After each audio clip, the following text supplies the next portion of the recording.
esta noche en el sur de la frontera, Trump prometió medidas drásticas en el tema migratorio. Impacto en la salud mental de la niñez y adolescencia migrante. Hospitales en Texas ya preguntan estatus migratorio a sus pacientes. Y una nueva caravana migrante. Muy buenas noches, ¿qué tal? ¿Cómo están? Qué gusto que nos acompañen en esta nueva edición de Al Sur de la Frontera. Está con ustedes Roxana Webb y en la próxima hora vamos a hablar de migración. El republicano Donald Trump volvió a la Casa Blanca con una victoria calificada como contundente e histórica, no solo por el número de votos populares recibidos, sino por los estados en los que se impuso. Estados Unidos nos ha dado un mandato poderoso y sin precedentes. De esta manera, Donald Trump celebraba su victoria la madrugada de este miércoles, señalando que, con su regreso a la presidencia, comenzaría lo que califica como la era dorada de Estados Unidos. Si bien Trump es el primer republicano en ganar por voto popular en 20 años, su triunfo tiene otros hitos. Básicamente el siglo XXI a los republicanos les ha costado ganar la Casa Blanca con tanta contundencia. El mismo Trump, su victoria en 2016 fue muy cerrada, igual que Bush en su momento. Entonces sí fue una victoria, yo diría histórica, al menos si estamos hablando en los últimos 30 o 40 años. En algunos estados, el republicano sacó más votos que sus copartidarios postulados al Senado, lo que indicaría que algunos demócratas también votaron rojo. Vamos a ayudar a nuestro país a sanar. Según analistas, su victoria fue diversa en cuanto a grupos raciales y minorías, tanto que logró arrebatarle a los demócratas algunos bastiones como el condado Miami-Dade en Florida. El condado no votaba por un republicano desde 1988. Es un cambio sí muy importante porque muestra, diría yo claramente, que el voto latino no está atado al tema de la migración, que aunque un latino puede querer medidas más duras en contra de la migración, puede estar de acuerdo con el cierre de la frontera o con limitar el ingreso de migración y que le importan las mismas cosas que le importan a un estadounidense blanco, ¿no? Donald Trump se convirtió además en el segundo presidente en la historia de Estados Unidos en volver a la Casa Blanca después de perder la reelección inmediata. El primero fue Grover Cleveland en 1892. Natalie Salas Guaitero, Voz de América, Washington. ¿Qué organizaciones ven con prudencia las promesas a cumplir de Donald Trump sobre las deportaciones masivas? Aseguran que lucharán estas últimas semanas antes de que el republicano llegue a la Casa Blanca en enero. Con cautela ven las organizaciones migrantes el gane de Donald Trump. El republicano ha hecho declaraciones que encienden las alarmas entre los latinos que están con estatus migratorio irregular dentro de los Estados Unidos. Si las llega a cumplir, las consecuencias serían desfavorables, aseguran organizaciones.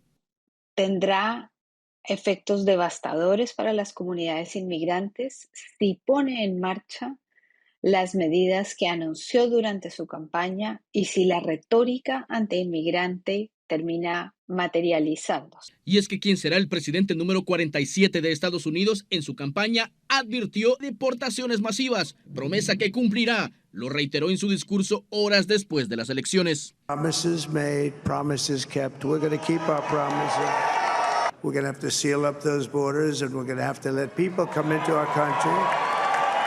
Pero ¿podrían esas palabras del presidente electo generar una llegada masiva de migrantes a la frontera con México? Esperadas de último minuto de llegar a la frontera no significa que las personas vayan a poder ingresar y tampoco significa que las personas vayan a poder solicitar asilo en Estados Unidos. Quien disipó algunas dudas sobre la relación que habrá con Estados Unidos fue la presidenta de México, Claudia Sheinbaum. Dijo a los ciudadanos y a los empresarios mexicanos que las relaciones bilaterales seguirán y no se debilitarán, pese a que Trump aumentaría los aranceles si no se detiene la migración irregular. A todas y todos los mexicanos no hay ningún motivo de preocupación y va a haber buena relación con los Estados Unidos. Estoy convencida de ello. Alianza Américas advirtió medidas más severas que impedirían una legalización de miles de personas, esto debido a que los republicanos tendrán el control del Senado. El Senado tendrá una mayoría republicana que seguramente no aprobaría reformas migratorias, excepto medidas más draconianas y que hagan más difícil la regularización de estatus de las personas migrantes en este país, de mantenerse esa misma retórica y esa visión que demoniza a la migración. Joe Biden termina su periodo en enero de 2025. Las organizaciones aseguran que aprovecharán estas semanas para lograr que personas bajo el estatus de protección temporal queden aseguradas para evitar detenciones y futuras deportaciones, informó Inmar Batres.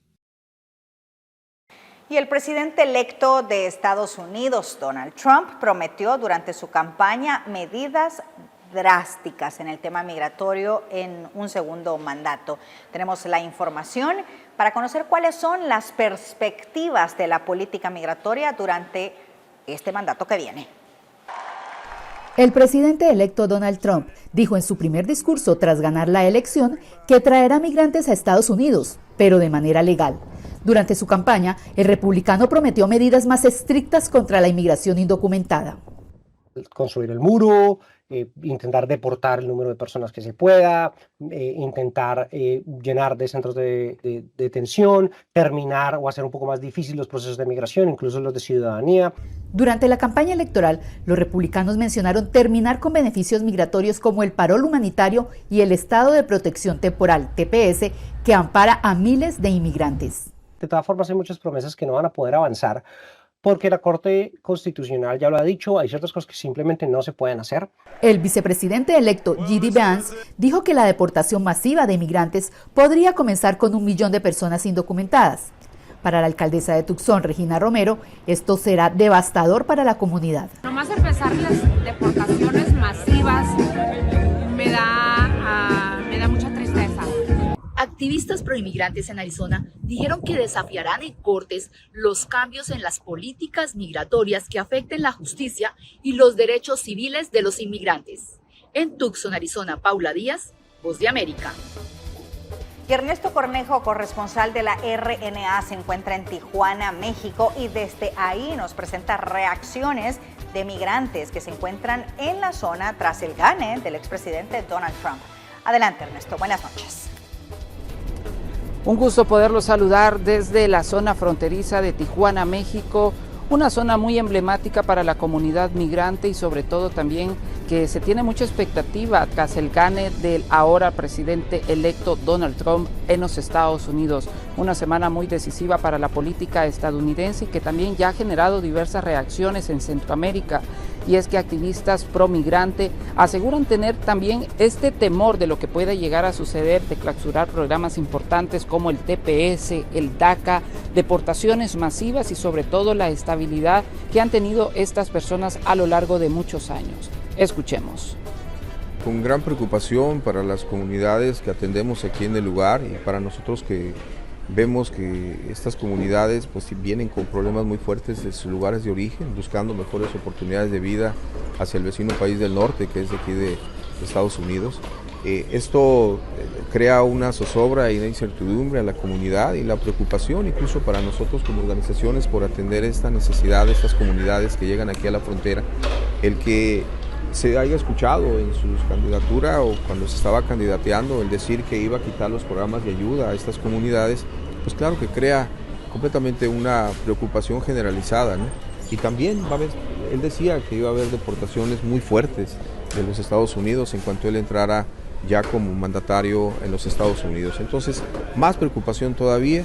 Imagínate, va a quitar los programas de ayuda para poder solicitar el asilo, la ayuda humanitaria, y que después de ello también haya deportaciones masivas, como él lo explicó, y que pues claro que para nosotros como organizaciones hay una preocupación, ¿no? En la forma de que estas comunidades vienen buscando, repito, esa atención del gobierno estadounidense y que sea prácticamente cerrado la frontera como él lo explicaba en algún momento en su candidatura.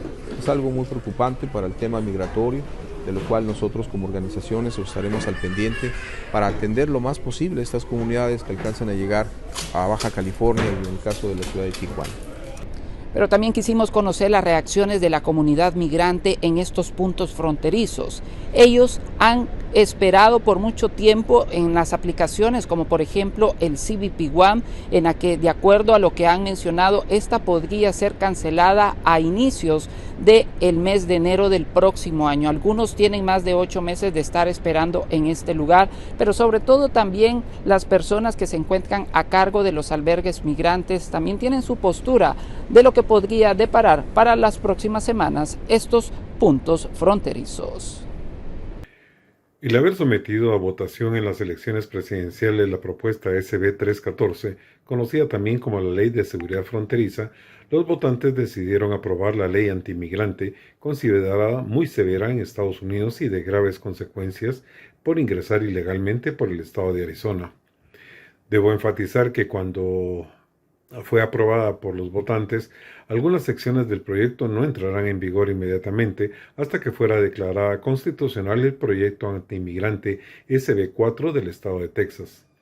La Ley de Seguridad Fronteriza o Propuesta 314 convierte en un delito menor el ingreso de personas migrantes al estado de Arizona, considerándolas una violación el no ingresar por un puerto de ingreso oficial a los Estados Unidos. La ley es similar a la SB 1070, un controvertido proyecto de la ley aprobado en 2010. Se espera que el anuncio oficial de los resultados electorales por parte de las autoridades y la medida aprobada por la población de Arizona, la que permitirá a los elementos de la policía local el realizar los arrestos de las personas migrantes que crucen la frontera del estado de Arizona con México en una forma ilegal. Los jueces estatales podrán ordenar las deportaciones inmediatas de los migrantes capturados, amparados también en el título 8, el cual impide retornar por 5 años a Estados Unidos, y de realizar un nuevo intento podrá ser procesado penalmente la persona migrante. Un punto importante también que cabe resaltar: a lo largo de este recorrido hemos logrado verificar que la parte de la estructura metálica ha sido reforzada. Esto con el fin de evitar cruces de manera irregular por parte de migrantes. Las autoridades locales, como también de la patrulla fronteriza y CBP, han reforzado las medidas en cuanto a un monitoreo vía aérea, terrestre y acuática. Estas y otras informaciones se las estaremos ampliando en nuestra próxima emisión de Al Sur de la Frontera, las reacciones completas también de todos los pormenores de lo que están ocurriendo en ciudades santuario, como por ejemplo Los Ángeles, donde también los activistas pro migrante tienen sus propias conclusiones a lo que se ha desarrollado en el país norteamericano y las leyes que podrían cambiar a partir del próximo año. Informó desde Tijuana, México, para la red de noticias Albavisión, Ernesto Cornejo. Ernesto Cornejo, de la red de noticias Albavisión, enviado especial para el tema migratorio. Ahora vamos a explorar algunos de los momentos más inusuales en la historia electoral de Estados Unidos, desde la candidatura de Victoria Woodhull en 1872 hasta el recuento de votos en Florida en 2000. Vamos a descubrir episodios peculiares que han marcado el proceso electoral de ese país. Empecemos este recorrido en 1872, cuando Victoria Woodhull intentó convertirse en la primera mujer en postularse a la presidencia de Estados Unidos. Pero lamentablemente había un gran obstáculo: las mujeres no tendrían el derecho al voto en todo el país hasta 50 años después. Como si no poder votar por ella misma no fuera ya suficiente, la defensora de la libertad sexual fue encarcelada el día de las elecciones por obscenidad, lo cual le impidió votar, aunque de hecho tampoco hubiera podido hacerlo de manera legal. Ese también fue el único año en el que un candidato presidencial murió antes de que concluyera el proceso electoral. Horace Greeley había perdido el voto popular ante Ulysses Grant, pero falleció antes de que el colegio electoral se reuniera. 4 años después, las elecciones de 1876 entre Rutherford Hayes y Samuel Tilden se convirtieron en una de las más divisivas de la historia de Estados Unidos, con conflictos políticos, resultados disputados y acusaciones de fraude. Y efectivamente hubo fraude, desde manipulación de urnas hasta intimidación de votantes.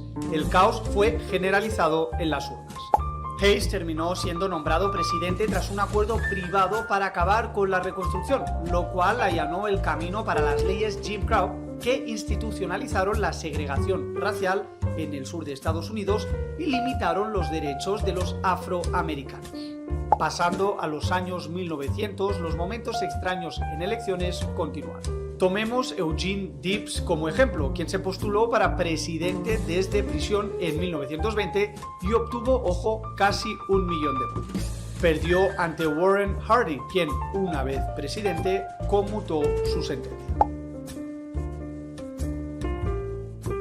O en 1948, cuando el diario Chicago Tribune declaró al ganador equivocado en su portada tras una de las mayores sorpresas en la política de Estados Unidos. La inesperada victoria de Harry Truman, inmortalizada en la famosa foto donde sostiene el periódico con el error, dejó al país en shock.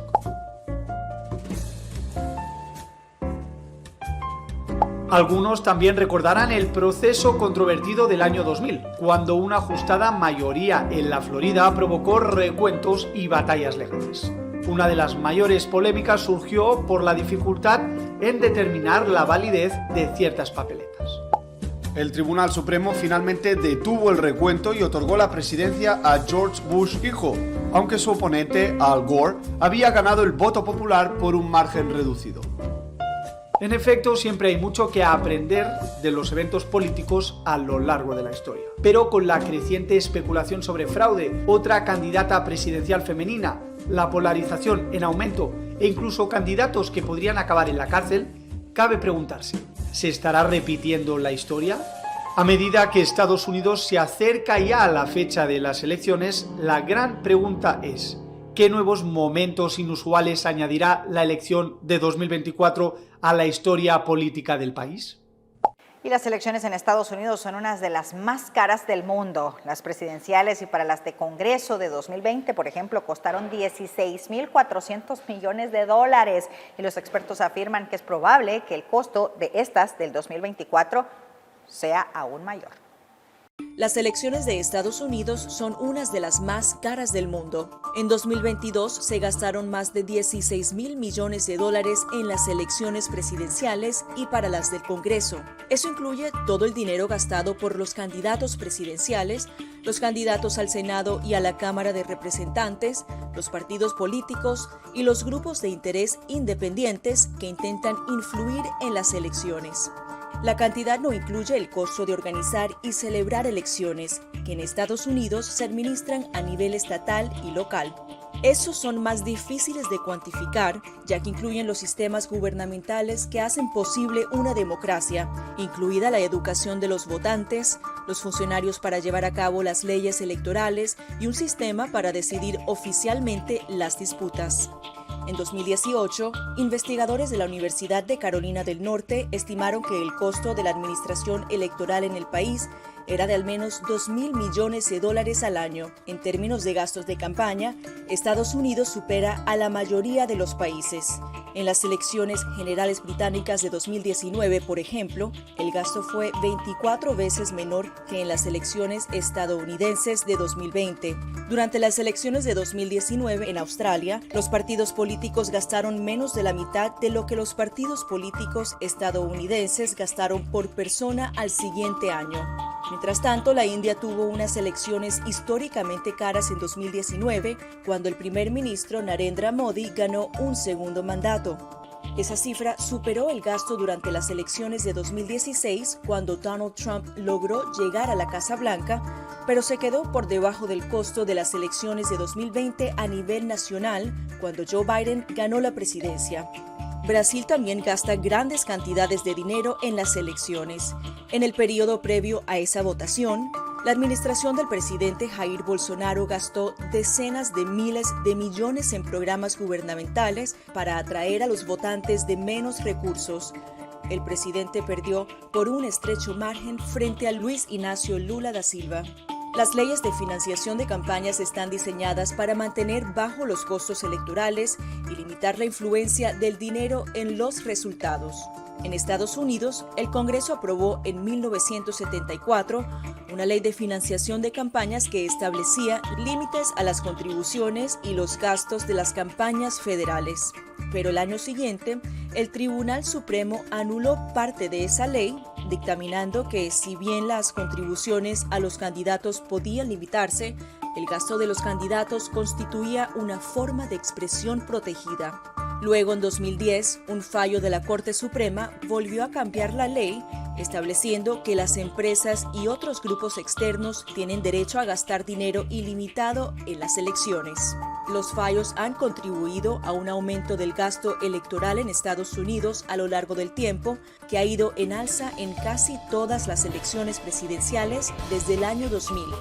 Pero, ¿en qué gastan el dinero los candidatos? La mayor parte se destina a publicidad. Otras categorías incluyen costos operativos, salarios de los trabajadores de campaña y los esfuerzos de recaudación de fondos para obtener aún más dinero. ¿Y gana el candidato con más dinero? Pues no siempre, pero sí a menudo. En las elecciones de mitad de mandato de 2022, el 93% de los candidatos a la Cámara de Representantes y el 82% de los candidatos al Senado que más dinero gastaron, ganaron sus elecciones. Una vez que un candidato gana el cargo, la dependencia del dinero no se detiene. Los cargos electos suelen dedicar parte de sus días a recaudar fondos para su próxima campaña. Vamos a nuestra primera pausa comercial, pero cuando regresemos tendremos un análisis y las expectativas sobre el tema migratorio ante la llegada nuevamente de Donald Trump a la Casa Blanca. Ya volvemos.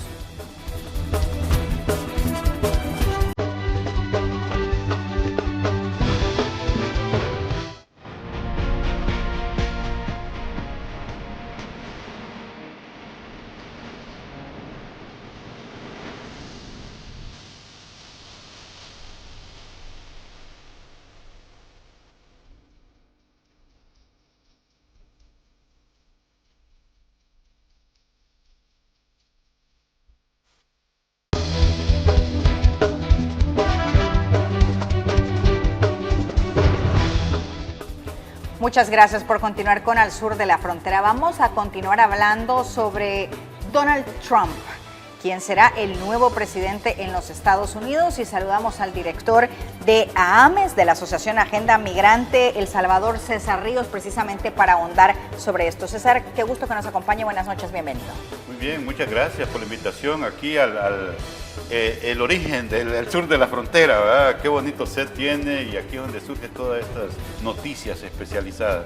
Encantado de estar contigo y seguir colaborando, y muy oportuno en este momento, a una semana casi de las elecciones, y el papel que debe jugar tu programa, que debe ser siempre acompañando todas esas expectativas de la población migrante. Con mucho gusto. Gracias por acompañarnos. Bueno, contundente triunfo de Trump. ¿Cómo estuvo el apoyo latino hacia él? ¿Fue un apoyo para Trump o una crítica para la candidata demócrata Kamala Harris? Mira, con la administración Biden, con todas las promesas que le hizo a la población migrante y no cumplidas, ¿ya? Hay un compromiso, regularizar la residencia permanente a 11 millones de trabajadores migrantes, trabajar por devolver aquellos principios humanos del asilo y refugio, regularizar a los del TPS, y esas promesas no se cumplieron. Entonces, esa tradición del voto demócrata de la población migrante se echó para atrás, y le costó mucho a Kamala Harris recuperar ese voto que había perdido. Creo que cuando vimos los datos de casi un empate técnico, muchos de estos votos habían regresado, pero no logró recuperarlos todos. ¿Cuál es la expectativa o cuáles son las expectativas de la población migrante centroamericana con este triunfo de Donald Trump? Mira, muchas expectativas, muy preocupación en este momento. El tema ese que tanto se utilizó en campaña de la deportación masiva, hay que ponerle mucha atención a eso. Y el sur de la frontera debe jugar en este momento un papel muy importante para calmar un poco esas ansias y esa desesperación que la población. La deportación masiva, ¿cómo lo vemos nosotros como Asociación Agenda Migrante? ¿A dónde va a ir la deportación masiva? Va a ir a aquellos migrantes que no respetan las leyes de Estados Unidos, que no son productivos y que son una carga social para Estados Unidos. Hay que tomar en cuenta las características del presidente Donald Trump. es un empresario en principio.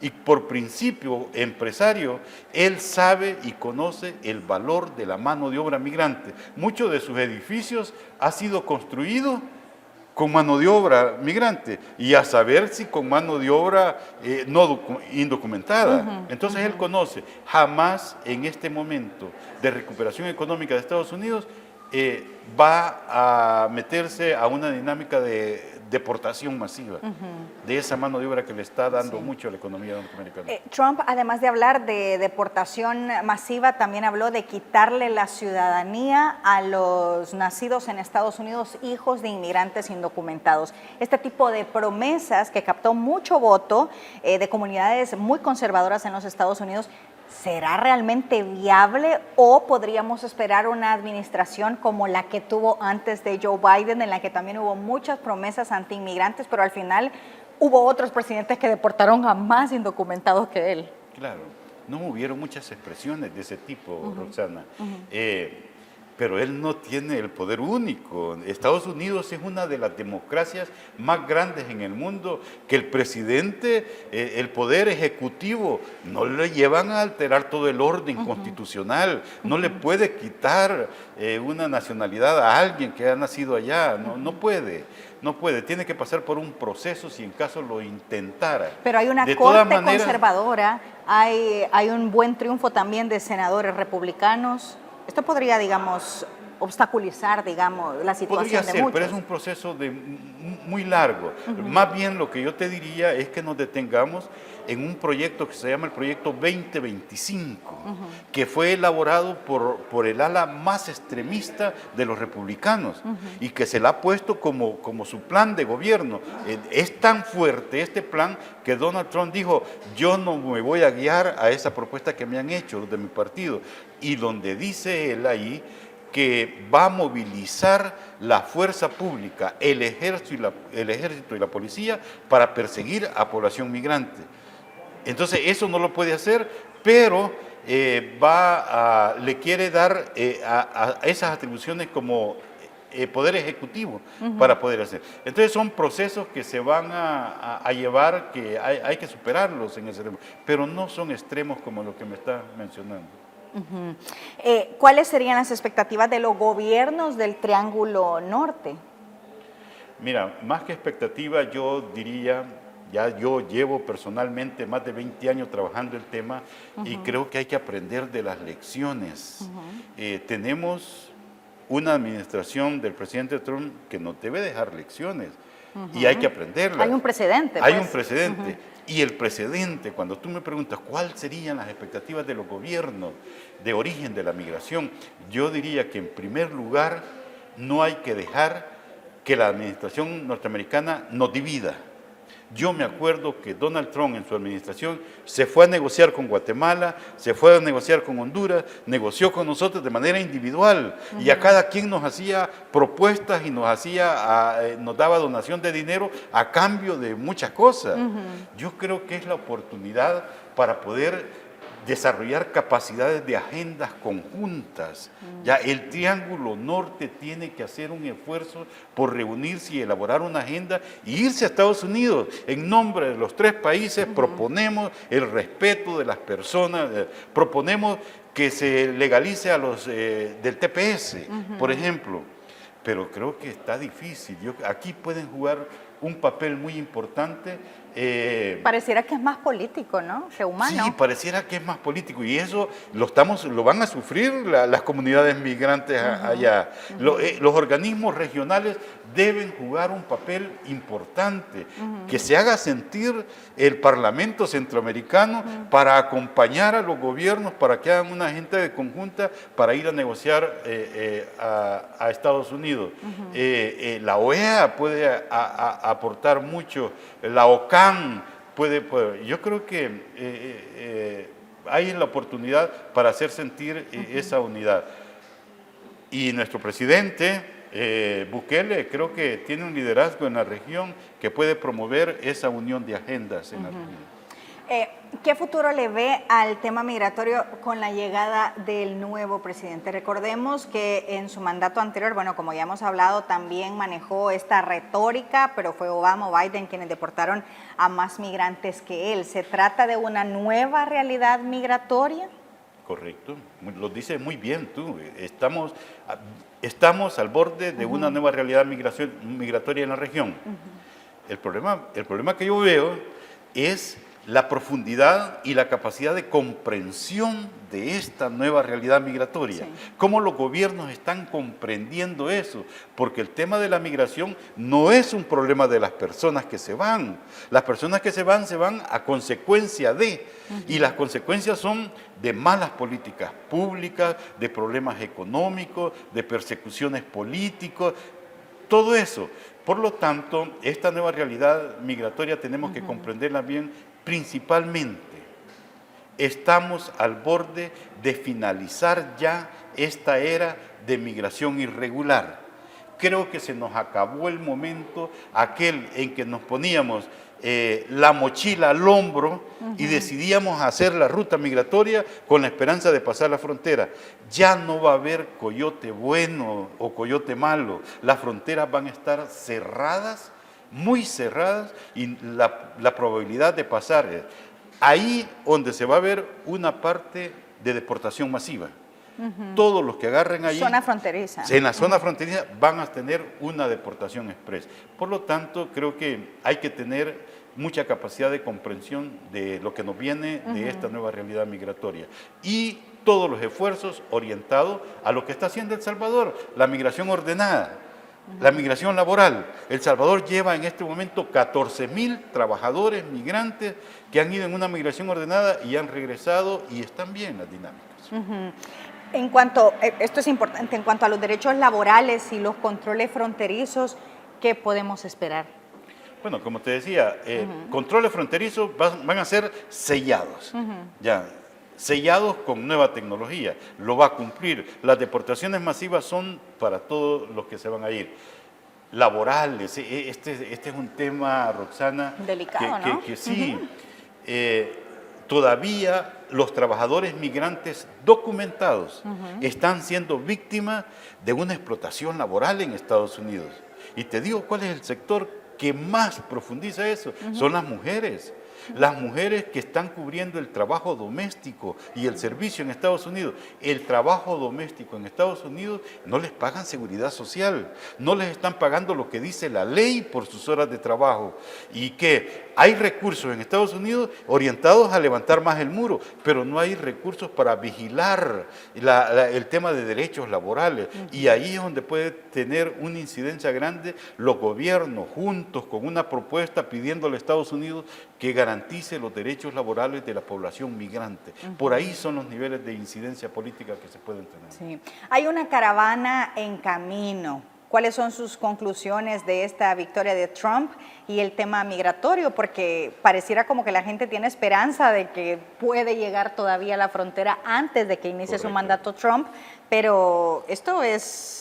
No es real. Sí, se está repitiendo. Yo me acuerdo cuando ganó el presidente Trump en su administración anterior, que hubo una campaña de los coyotes donde decía, si usted no se apura ya, no lo voy a poder entrar. Entonces aprovechemos estos meses para poder entrar. Es mentira. Claro, es mentira. Es mentira. No caigamos en esos ofrecimientos falsos. No va a haber el coyote que lo va a pasar ni ahora ni después. Y por otra parte, mira, voy a aprovechar esto para hacer una aproximación del análisis del entorno. La frontera cerrada, las movilidades humanas van a continuar, principalmente de Sudamérica, de Caribe, Haití, Cuba, Venezuela. Entonces países como Panamá o México van a enfrentar un gran problema. Entonces nosotros, por la imagen sana y saludable que estamos dando al mundo de El Salvador, nos están eligiendo cada vez más como país de tránsito y como país de destino. ¿ya? Y si las fronteras van a estar cerradas, ¿cómo es el comportamiento lógico de los solicitantes de asilo y refugio? Van parando por países, se detienen 1 año, 2 años, mientras no ven una oportunidad para continuar la ruta. Y El Salvador puede ser elegido por esta movilidad humana como el país de destino para esperar nuevas oportunidades del tema migratorio. Por lo tanto, tenemos que agilizar nuestras leyes, porque El Salvador no está preparado en leyes para enfrentar solicitudes de asilo y refugio. Sí, un control, ¿no? También. Un control, claro. Aquí hay que unirnos mucho, hay que recobrar esa coordinación con la sociedad civil, con las organizaciones como la nuestra, con organismos regionales como ACNUR, Naciones Unidas.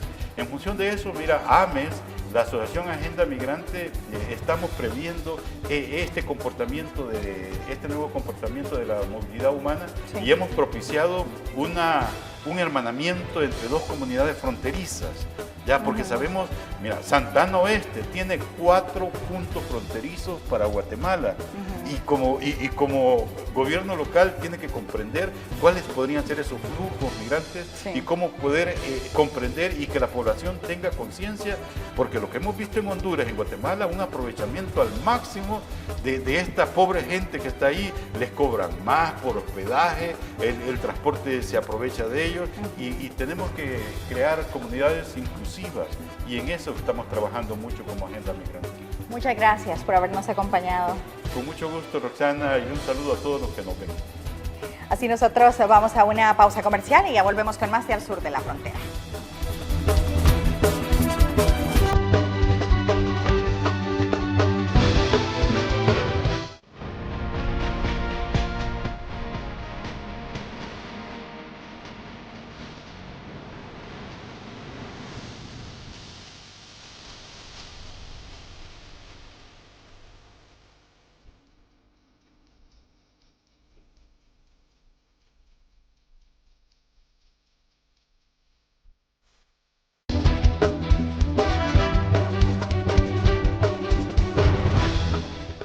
Ya lo mencionábamos en el bloque anterior, son 2 caravanas con más de 3.000 migrantes, entre ambas que partieron desde Tapachula, Chiapas, con destino a Estados Unidos. La primera fila del contingente llevaba una manta con la leyenda "No más sangre migrante" y emprendió su viaje con más de 3.000 extranjeros, entre hombres, mujeres y niños. El segundo contingente salió desde la capital de Chiapas, en Tluxa Gutiérrez, con unos 300 migrantes y pretenden reunirse con la primera caravana. Esperan que otro grupo de migrantes que se encuentra en San Pedro Tapaneque, esto en Oaxaca, se integre en los próximos días. Los miles de extranjeros buscan llegar primeramente a Ciudad de México y después a Estados Unidos bajo el temor de un posible cierre de la frontera con el cambio de la presidencia en Estados Unidos. En las caravanas viajan personas provenientes de Honduras, Venezuela, Guatemala, El Salvador, Haití, Cuba, Nepal, Afganistán y Jordania, entre otras nacionalidades. Y el mes de noviembre comienza con la obligatoriedad del gobierno de Texas para que los hospitales pregunten a sus pacientes cuál es el estatus migratorio que tienen. La medida crea una base de datos que llegará al gobierno estatal. Con nerviosismo reciben algunos migrantes la noticia de que su estatus migratorio será tema de pregunta en los hospitales cuando requieran servicios médicos.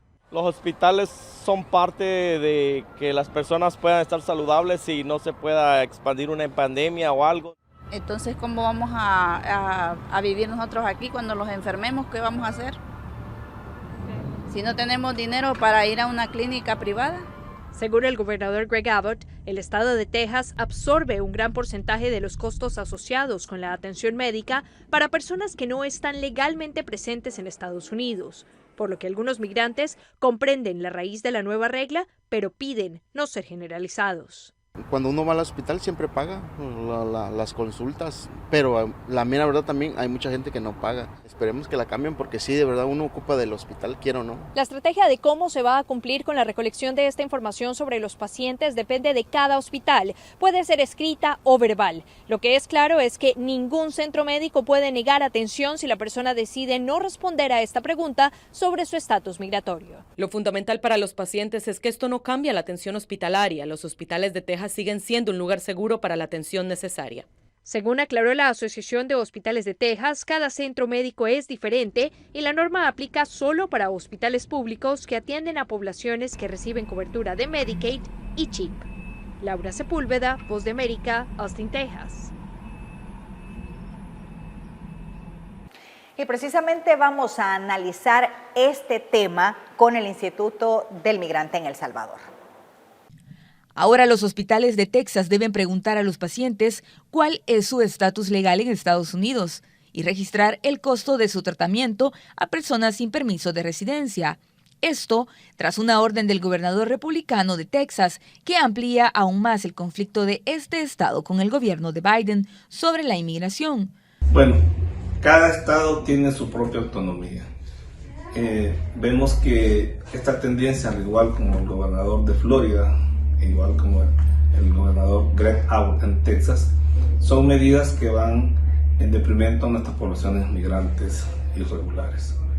Sin embargo, el hecho va dirigido supuestamente a poder censar cuántas personas están de forma irregular y cuántos son los costos que tienen los gastos médicos de las personas irregulares o que no tienen un seguro en Estados Unidos. Los pacientes tienen el derecho de no compartir esa información y los trabajadores del hospital deben indicarles que sus respuestas no afectarán su atención médica como exige la ley federal. Expertos temen que el cambio pueda disuadir a la gente de acudir a los hospitales en este estado. Esto lo que va a venir a hacer es aumentar la mala condición de salud de nuestras poblaciones irregulares y además el miedo para que no puedan consultar, aunque sabemos que no es necesario decir el estatus migratorio para una consulta médica. Los hospitales de Texas llevan meses preparándose para el cambio. Comenzarán a enviar informes al estado hasta marzo de 2025. Deben sumar también los costos para aquellos cubiertos por Medicaid o el programa de seguro médico para niños conocido como CHIP y el coste para pacientes sin él. Los texanos no deberían tener que asumir la carga de apoyar financieramente la atención médica para inmigrantes ilegales, dijo el gobernador de Texas cuando anunció la política. Aplaudimos la posición de las organizaciones o de los colegios médicos en Estados Unidos que determinan que ellos van a atender a las poblaciones, ya sean inmigrantes irregulares, ya sean de cualquier etnia, porque así lo establece la ley en Estados Unidos. Realmente es preocupante porque el mismo estado de Texas es uno de los que tienen menos personas aseguradas en Estados Unidos. Florida promulgó una ley similar el año pasado. Los defensores de la atención médica sostienen que la ley ha hecho que los inmigrantes que necesiten atención médica de emergencia tengan miedo y que menos gente busque ayuda, incluso en instalaciones no sujetas a la ley. La niñez y adolescencia migrante en su salud mental marca un antes y un después pese a que lleguen al país destino o retornen. Esto por el alto impacto emocional que viven en su trayecto. La niñez y adolescencia migrante en su salud mental marca un antes y un después, pese a que lleguen al país destino o retornen, esto por el alto impacto emocional que viven en su trayecto. Comprender que el fenómeno de la migración es una situación que hay que identificarla como que somos un país de tránsito, de origen, de tránsito y de retorno.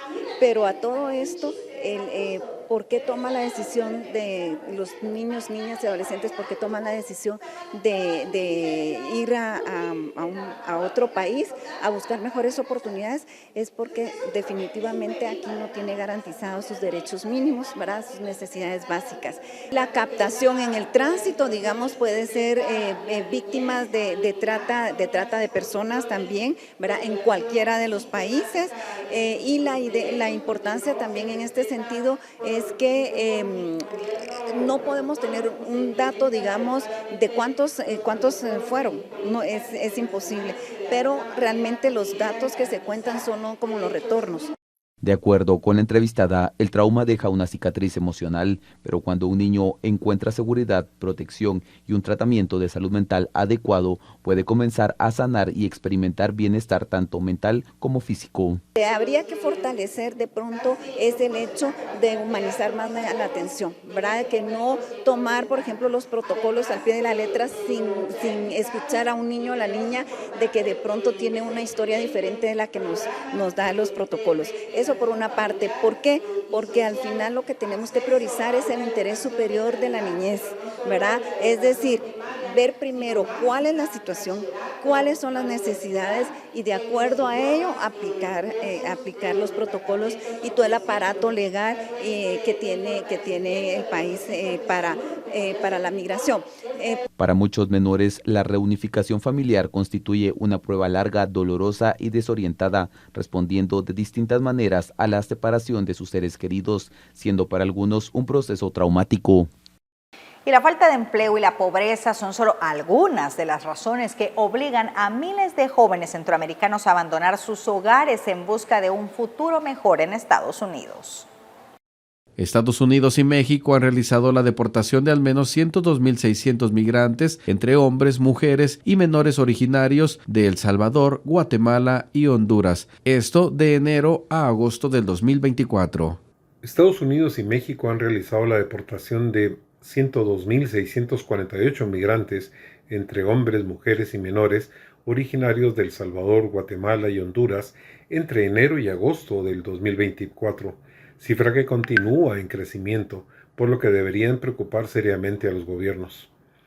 La cifra representa un 4% más de retornados que en el mismo periodo de 2023, según los datos estadísticos consultados de la Organización Internacional para las Migraciones. Los datos corresponden a entidades gubernamentales de los tres países, indicando que de las deportaciones de Estados Unidos llegaron a ser 82.110 personas y de México 20.238. Las personas desconocen que al ser expulsados de Estados Unidos tienen un impedimento de 5 años de retornar y de hacer un reintento de regresar, pueden enfrentar un proceso de cárcel por penas de hasta 10 años. El experto en asuntos migratorios comenta algunas cifras de los países centroamericanos. 144 deportaciones corresponden a niñez adolescente, de los que 8.339 corresponden a retornados desde los Estados Unidos, 4.612 de México y 193 de otros países. En total por país, las repatriaciones a la zona conocida como el Triángulo Norte de Centroamérica llegaron a 10.326 de El Salvador, 57.994 casos de Guatemala y 34.419 de Honduras. Con dichas cifras, El Salvador computó un 35.8% de incremento, Guatemala un 12.8% y Honduras una reducción de 13.2% según las cifras recabadas por la OIM. Cada año, más de 500.000 personas son procedentes de estos tres países que intentan emigrar de manera irregular a Estados Unidos en busca de mejorar condiciones de vida ante la falta de empleo y desarrollo, huyendo de la pobreza o de la violencia.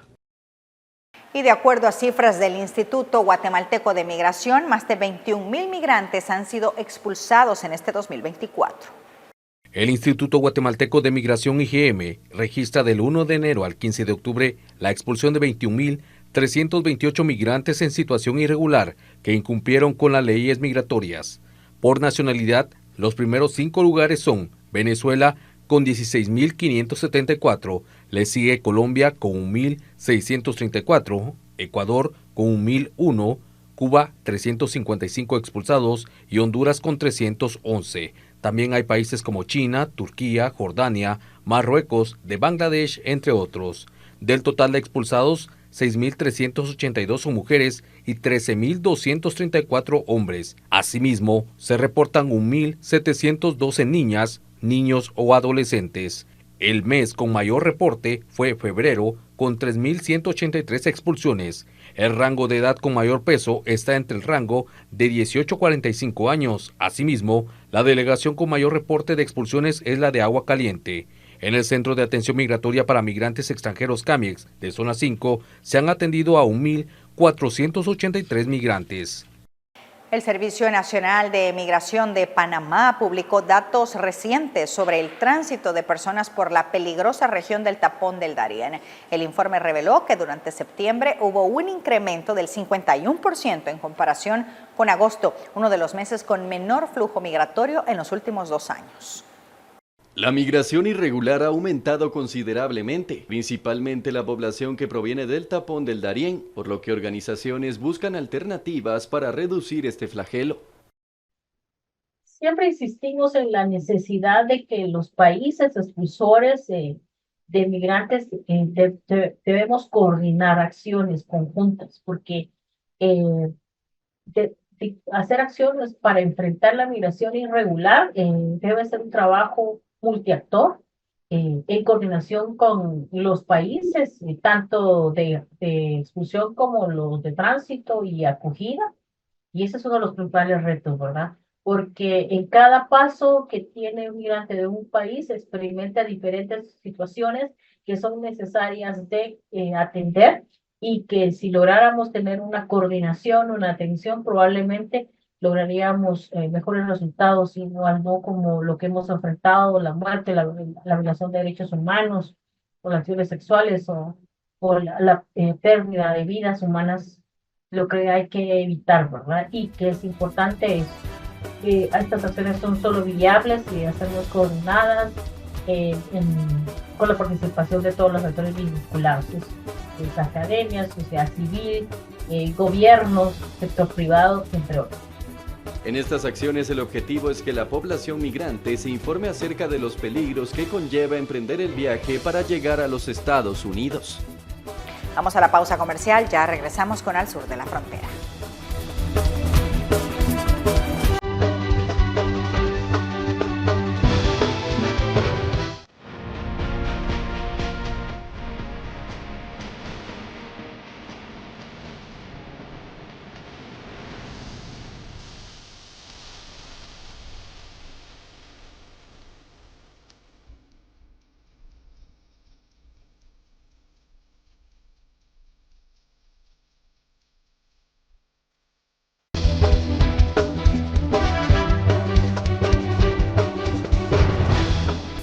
Debido al flagelo de las invasiones en el departamento de Cortés, la población juvenil se está yendo de Honduras. Esto por las constantes amenazas que reciben por supuestos terratenientes. La invasión de tierras en el departamento de Cortés está dejando millonarias pérdidas al sector empresarial, sumando a más de 260,000 desempleos. Y no le han dado solución al tema de las invasiones, y le puedo decir que si aquí en Honduras en los próximos 3 años no se toma las medidas de seguridad, especialmente con la parte agroindustrial, que es especialmente los temas de La Palma, va a desaparecer y van a desaparecer 250,000 empleos. En este gobierno hemos tenido un retroceso enorme, y esto ha afectado a todos los gremios, los abogados, las MIPYMES, o sea, porque el gobierno solo ha ido improvisando, y así no se conduce un país. Debido a este flagelo, jóvenes se ven obligados a migrar al ser amenazados de muerte por supuestos terratenientes. Esto tiene que ver mucho con el tema de las desapariciones en el país. Hay una lucha de tierras fuerte, esto es provocado por la pobreza que hay en Honduras, ¿verdad? Hay una alta tasa de pobreza que no podemos bajar en el país, producto de diferentes situaciones, el tema de la falta de oportunidades, el tema también de la migración, y esas deportaciones tan fuertes que nos ha hecho Estados Unidos hace que cuando la persona llega a nuestro país busque una oportunidad, busque una forma de cómo adquirir una tierra, y esto, el tema de las invasiones, ¿no? Según informes, empresarios pierden hasta 70,000 millones de lempiras por la tenencia de tierras, evidenciando el impacto negativo de una inseguridad jurídica. Informa para ustedes Mariela Manzanares. Y más de 50 personas han sido capturadas en Guatemala en los últimos meses, acusados de tráfico de personas. Según estadísticas de la Policía Nacional Civil, de enero a la fecha del presente año, han logrado la captura de más de 50 personas señaladas del delito de tráfico ilegal de personas, conocidos como coyotes o polleros. Estas capturas se han registrado en la ruta al Atlántico y Pacífico. Investigadores indican que estas estructuras criminales transnacionales cobran fuertes cantidades de dinero a migrantes de diferentes nacionalidades, a cambio de transportarlos a México con destino final a los Estados Unidos. Efectivamente, son varias las personas que han sido detenidas en lo que va del presente año, sindicadas de trata o tráfico de personas, o lo que comúnmente conocemos como coyotaje. Estas personas pues cobran por trasladar o transportar en territorio guatemalteco a personas que han ingresado sin cumplir con los requisitos migratorios establecidos. Cabe resaltar que las rutas donde más detenciones se han reportado son la ruta al Atlántico, viniendo de Esquipulas o de Chiquimula hacia Guatemala, y por supuesto la ruta al Pacífico, yendo o buscando hacia el lado de San Marcos, Tecumumán para ser específicos. Se han detenido a estas personas, se han localizado o se han puesto a disposición los vehículos en los que transportaban a estas personas, y por supuesto los detenidos por la flagrancia por el coyotaje han sido presentados ante juez competente. Recientemente, investigadores capturaron a 36 personas señaladas de este delito, en la que incluyen a 25 agentes de la Policía Nacional Civil que colaboraban con una estructura criminal que se dedicaba al paso de migrantes de diferentes nacionalidades. En San Pedro Sula, esto en Honduras, la Cruz Roja capacita a líderes comunitarios para que reconozcan los casos de migración forzada. El día de hoy obtuvimos lo que es una formación con la Cruz Roja hondureña y con la Cruz Roja española, donde ellos nos están dando la información, lo que es sobre personas migrantes retornadas, y así nosotros derivar lo que son los casos a ellos, ya que hay demasiados casos que nosotros tenemos, y así ellos les apoyan como un medio de vida para ellos. ¿Alrededor de cuántas personas han identificado ustedes con esta incidencia de migración, ya sea por desplazamiento forzado o por migración retornados? Personas migrantes retornadas tenemos 750 personas a nivel sector Rivera Hernández, donde ellos acuden lo que es a nuestras oficinas, y así nosotros llenamos lo que es una ficha y luego después hacemos la derivación de casos.